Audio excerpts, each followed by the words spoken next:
হাট্টিমা team team তারা মাঠে পাড়ে ডিম, তাদের খাড়া দুটো শিং, তারা হাট্টিমা টিম টিম। হাট্টিমা টিম টিম তারা মাঠে পাড়ে ডিম, তাদের খাড়া দুটো শিং। উল্লুকপুর থেকে আমার কিছু বাঘবন্ধু এসেছে, তাদের জন্য কিছু মুরগি এনেছিলাম কাঁচা। এই শিয়ালটা ঠিক মুরগির গন্ধে গন্ধে আমার বাড়ি পর্যন্ত চলে এসেছে, কিন্তু একে আমি আজকে তাজা মুরগি দেব না, কালকের বাসি একটা মুরগি দিয়ে দেব। তোর জন্য আমি এক বাটি মাংস রেখে দিয়েছি, চল খাবি চল। আরে মারি, আমি তো বেশি একটা মাংস পছন্দ করি না, তুমি খুব ভালোই জানো, কিন্তু তুমি যখন রেখেছো আমি কি না করতে পারি বলো? তাহলে চলো খাবার দাও তাহলে। কত বড় মিথ্যাবাদী রে! এই নে পেট ভরে খা তুই। এ কি, এ তো দেখি কাল রাতের বাসি মুরগি দিল মামা আমাকে।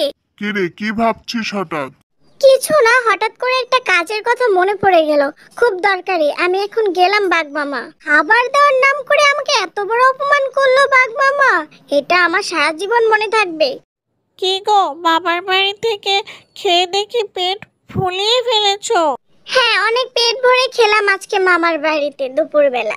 কিন্তু খাবারগুলো সব কাল রাতে আমি বাসি করে দিয়েছিলাম, সেইগুলোই তোমাকে দিয়েছে, আমি সব খবর জানি। আচ্ছা তাহলে এই ব্যাপার, দাঁড়া দেখাচ্ছি তোকে মজা আমি।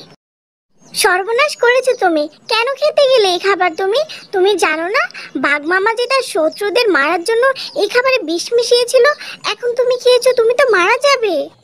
কি তুমি কি সত্যি কথা বলছো নাকি? এখন আমার কি হবে? কি আর হবে, তুমি মারা যাবে। আমি যাই গো, এখানে দাঁড়িয়ে থাকতে পারছি না আমি আর।